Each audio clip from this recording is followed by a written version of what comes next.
Bonjour à tous, j'espère que vous allez bien. J'ai une très très bonne nouvelle si vous avez un examen de mathématiques, car j'ai reçu d'un de mes abonnés les questions de la fois passée. Je ne savais pas on avait accès et donc je les ai reçues. On va tout résoudre. Rappelez-vous la vidéo que j'ai faite hier, donc la vidéo précédente, j'ai expliqué qu'il y a en fait 10 UAA. Vous voyez ici à l'écran, UAA, ce sont des unités d'apprentissage. Voilà. Et donc, il y en a 10, je pense 5 pour cinquième, 5 pour sixième. Et donc, dans cette vidéo, je vais uniquement donc faire la UAA euh, 1, hein, donc la première unité, donc le premier exercice, qui va parler de statistiques à deux variables.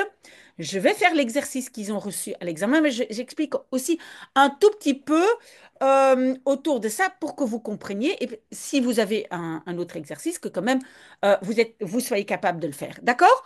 Ok, donc statistique à deux variables, ça veut dire il y a deux choses qui vont changer. C'est pour ça que ça s'appelle variable. Et qu'est-ce qu'on donne normalement d'habitude? Quel nom on donne à ces variables? Ben, vous le savez, normalement c'est x et y, hein. Ce sont les variables. Le nom n'a pas d'importance, mais on essaye quand même de le faire ben, comme tout le monde le fait, comme ça c'est plus facile. Alors ce que vous avez reçu à l'examen précédent, c'est donc ce schéma que vous voyez ici à l'écran. Maintenant, regardez bien, je pense que vous avez déjà deviné plus ou moins que au-dessus, on a les mois, hein, janvier, février, mars, avril, mai, juin. Donc, on a 6 mois de données. Et alors, ça, vous devez aussi savoir, ils l'ont dit dans l'énoncé, moi je ne l'ai pas écrit, mais donc ici, l'élément X, et les valeurs 120, 140, etc., c'est quoi? Ce sont les heures de soleil ou d'ensoleillement. Mais moi, j'écris heures de soleil hein, qu'on a eues pendant ces mois-là. Oula, soleil. Et alors ici, donc le Y, hein, on met un petit I parce que ça dépend quel élément c'est. Hein. Pour janvier, c'est 60, février 55, etc. Et donc ici, c'est quoi? C'est les millimètres d'eau, hein, donc l'eau qui est tombée de pluie, si vous voulez. OK? Donc ça, on garde bien en tête. Maintenant, si jamais vous devez, euh, vous devez représenter ça de façon visuelle, dans ce cas-là, vous allez dessiner les deux axes. Ici, on ne demande pas ça, hein. Vous allez dessiner les deux axes et vous allez donc mettre ici X est 120, on va dire ici, et le Y est 60, voilà. Et vous allez mettre les points dessus. Et qu'est-ce que ça va donner? Ça va donner plusieurs points. Ben, écoutez, c'est ça en fait ce qu'on appelle un nuage de points en statistique. Et qu'est-ce que vous allez devoir faire? Vous allez devoir donc trouver, et ça c'est donc numéro un ou 1, donc premier exercice, première partie. Donc vous allez devoir donner une droite de régression, une droite de régression par la méthode de Mayer. Je vais tout de suite parler de la méthode de Mayer. Et on vous dit aussi que vous devez donner vos résultats sous forme de fractions. Donc, pas faire les calculs, pas faire les divisions, mais laisser les fractions. OK, très bien. Donc, c'est quoi cette droite? Ben, si on a beaucoup de points hein, dans notre nuage de points, il y a quand même quelque part une tendance. Vous voyez que tout tourne un peu autour de cette droite.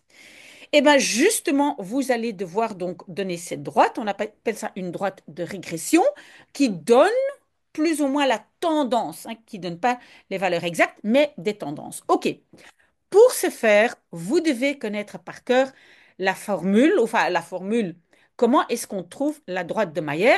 Et donc maintenant, vous allez noter dans un carnet ou sur une feuille la formule à retenir.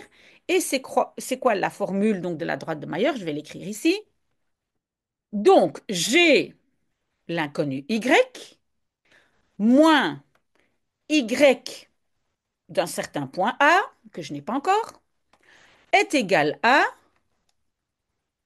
y d'un autre point B moins l'élément y d'un point A divisé par l'élément x de B moins x de A et tout ça multiplié par x moins x de A. Voilà. Donc, ça ici, vous devez apprendre par cœur. Mais j'imagine que ça vous dit quelque chose parce que dans les fonctions, voilà, c'est un peu la même chose. Et donc, ici, ce que vous voyez, la fraction que vous voyez, c'est en fait le coefficient de la direction. Bref, ça, c'est pas important. Vous mémorisez ceci, donc la droite de Mayer. Ok, et donc, qu'est-ce qui est si typique de la droite de Mayer que je vais devoir trouver un point, euh, donc un point A et un point B, hein, sinon je ne sais pas donner l'élément X et B. Et donc, ça veut dire que ce point va ressembler à ça. Le point A a un élément sur l'axe X, un élément sur l'axe Y, et même chose pour le point B. J'espère que jusque-là, vous comprenez. D'accord? Mais comment est-ce que maintenant je vais trouver ces points? Et ça, c'est vraiment pour la droite de Mayer. Je vais utiliser ce qu'on appelle des moyennes discontinues. Donc, je vais faire des moyennes. Alors, regardez bien, tout ce que j'ai besoin de mon point A va être les 3 premiers mois. Ça, je vais utiliser pour mon point A. Et tout ce dont j'ai besoin pour mon point B, je vais utiliser ça pour mon point B. Pour le calculer, hein, vous allez tout de suite voir comment je le fais pour calculer les moyennes. J'espère que ça c'est clair. Vous avez donc pour le A, j'ai les 3 premiers mois et pour le B, j'ai les 3 derniers mois. Alors l'élément X hein, de A, ben, ça va être 120, 140, 155. Je vais utiliser. Et pour l'élément Y, ben, je vais utiliser les éléments Y de A. OK? Même chose pour B.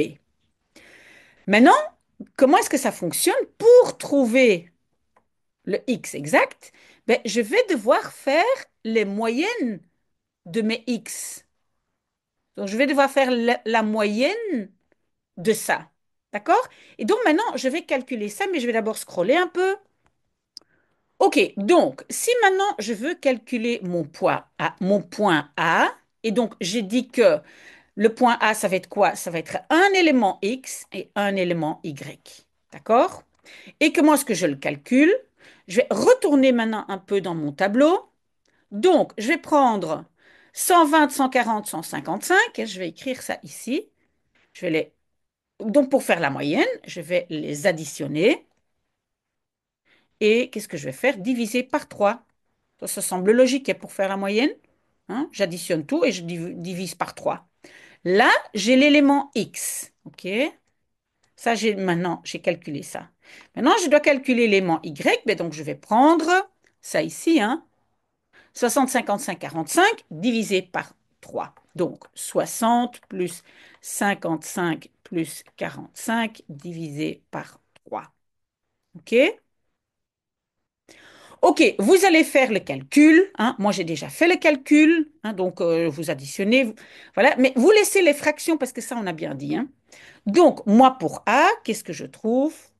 Et vous allez voir si vous trouvez la même chose. Divisé par 3. Et mon élément Y, c'est juste ce que je dis, 160 divisé par 3. OK? Donc, j'ai déjà trouvé mon point A. Je vais faire la même chose. Je dois maintenant trouver mon point B. Il va aussi avoir un élément X et un élément Y, n'est-ce pas? Et vous l'avez compris. Donc, pour l'élément X, je vais faire la moyenne de ça ici, hein, 185, 210, 255. Et pour l'élément Y, je vais prendre les valeurs ici, en dessous, d'accord? Donc, est-ce que je peux... Voilà, je scrolle un tout petit peu. Donc, je vais le faire. Donc, je vais noter 185 plus 210 plus 250 divisé par 3. Et pour l'élément Y, je vais additionner ben, les Y hein, des 3 derniers mois. C'est donc les millimètres de pluie divisé par 3. OK? Voilà, et donc si vous avez bien calculé, et moi j'espère que moi j'ai bien calculé, dans ce cas-là, vous obtenez 650 divisé par 3 et 75 divisé par 3. OK? Ça, vous allez vérifier. Maintenant, qu'est-ce qu'on va faire? Maintenant, donc j'ai trouvé B aussi. Le point A, un élément X et un élément Y, et mon point B, un élément X et un élément Y. OK? Donc, je vais le marquer ici XY et XY. OK? Alors maintenant, à vous de mettre ça dans la droite de Mayer. Pas si difficile que ça, hein? Il faut juste pas se tromper dans les calculs. Donc, mais je vais voir si j'ai quand même suffisamment de place. Donc, je prends la formule, hein. Donc, l'inconnu Y, je le laisse comme ça, moins, et puis il y a marqué que je dois prendre l'Y de A. Ben, l'Y de A, c'est ça, OK? C'est 160 divisé par 3, OK? Est égal à, et maintenant j'ai une fraction, et au-dessus, j'ai Y de B. Où est l'Y de B? Ben, c'est ça. Hein, donc, j'ai Y de B moins Y de A. Ben, c'est ça, hein? Ici, 160 divisé par 3. En dessous, j'ai X de B. Donc, le X de B, ben, ça, c'est ça. Donc, c'est ça. Ça, c'est mon X de B. Moins X de A. Ben, X de A, c'est ça ici. 415 divisé par 3. Voilà. Qu'est-ce qui me reste? Multiplié par... Et alors, le x ici, hein, l'inconnu, je laisse, hein, moins le x de a. X de a, c'était 415 divisé par 3. Voilà, j'ai tout. Maintenant, c'est à vous de faire le calcul. J'espère que vous allez y arriver. Je vais simplement dire ce que moi j'ai trouvé comme solution. J'ai trouvé, mais je vais peut-être scroller quand même un tout petit peu, hein. Donc, quand on simplifie un tout petit peu, j'ai trouvé y moins 160 divisé par 3 est égal à euh, ça ici. Essayez de calculer ça, hein. Voilà. Et alors, moi, j'ai trouvé que c'est moins 17 divisé par 47. Et puis multiplié par x moins 415 divisé par 3. Voilà. Qu'est-ce que je peux faire encore maintenant? Je peux encore euh, continuer à distributivité là, distributivité là. Et finalement, et donc je vous laisse faire, et vous me dites si ça ne va pas, je vous laisse faire, mais donc moi j'ai obtenu, et donc ça ici, je le mets de l'autre côté, ça devient plus, hein. Donc, vous faites le calcul et moi, j'ai obtenu que j'ai Y est égal à moins 17 divisé par 47 plus, qu'est-ce que j'avais là? Oh là, j'avais, attendez, 14 575 divisé par 141. Donc, moi, finalement, donc ça, c'est ma droite. Ça, c'est ma droite. Voilà. Et donc, j'espère que vous avez trouvé la même chose. Sinon, vous me le dites. OK. Une fois que j'ai trouvé ça, donc ça, c'est la réponse au numéro... Où est-ce qu'il est là? 1. Ah oui, c'est ça, ici. Donc, ça, c'est la réponse à ça. C'est la droite de régression et donc ce que j'ai mis ici dans le cadre. OK? Maintenant, j'ai le deuxième morceau de cette même question. Quelle est la hauteur d'eau à 1,1 près? Donc, je vais marquer comme ça, à 0, qu'est-ce que je dis? 1, non, 0,1 près. Mais ça, c'est pour notre solution, hein. Donc, quelle est la hauteur d'eau attendue en juillet si l'on prévoit un ensoleillement de 200 280 heures. OK, donc j'ai quoi? On me demande au en juillet, ça on me demande.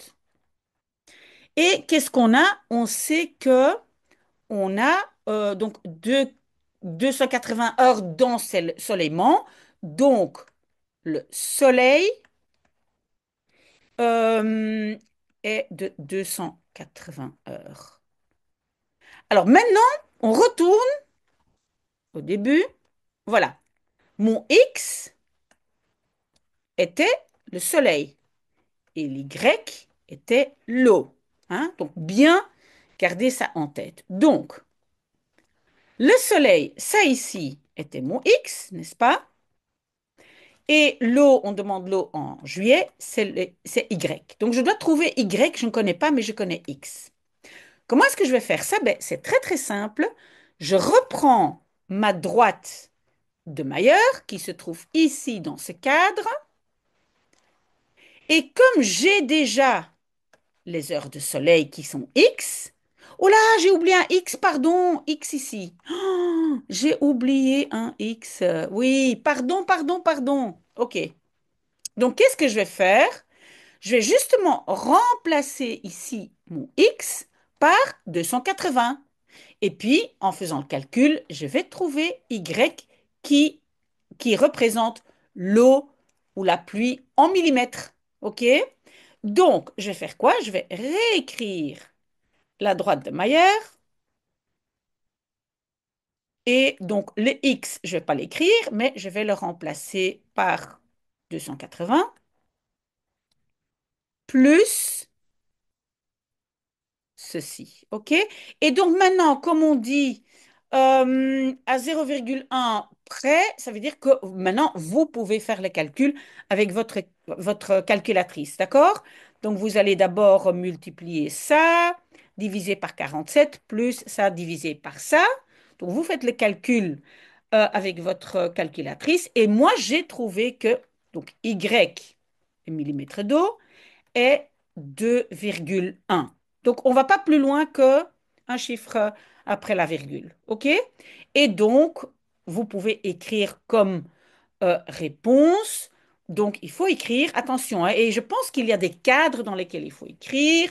Donc, vous écrivez en juillet, il y a eu 2,1 millimètres d'eau. OK? Très bien. Désolée pour les X là, hein, je suis désolée. Encore le 3 et puis on a fini, je pense. Hein. J'ai encore le 3. Oui, encore le 3. Et puis cette partie est déjà faite. OK, donc 1,3. Quel fut, d'après ce modèle, le nombre d'heures d'ensoleillement de novembre?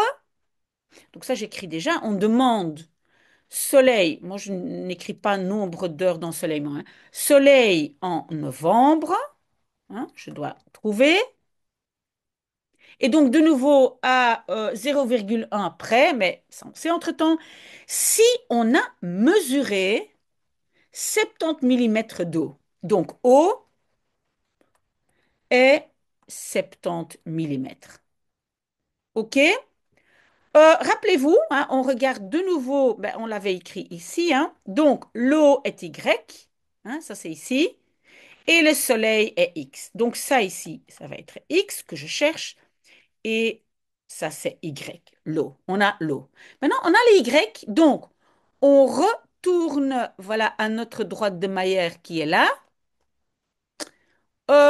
Malheureusement, j'ai pas beaucoup de place, mais j'ai quand même essayé de l'écrire pour que vous voyez. Donc, peut-être, ou non, j'écris en tout petit. Y est, non, non, pas Y, pardon, pas Y, non, non. Y, on va le remplacer par 70 millimètres, justement, parce que c'est ce qu'on a. Donc, je marque 70 est égal à moins 17 divisé par 47 multiplié par x plus, et voilà ici les 14 575 divisé par 141. Là aussi, vous allez calculer, hein, donc vous allez calculer. Évidemment, vous allez laisser ça, vous allez isoler ce qui va avec les x. Le plus ici va de l'autre côté, devient moins. Et la partie qui se trouve avec les x va en dessous dans la fraction. Je suis curieuse de savoir si vous en êtes capable, mais je suis confiante. Mais je vais quand même vous dire ce que moi j'ai trouvé. Moi j'ai trouvé que x est égal à 92,3.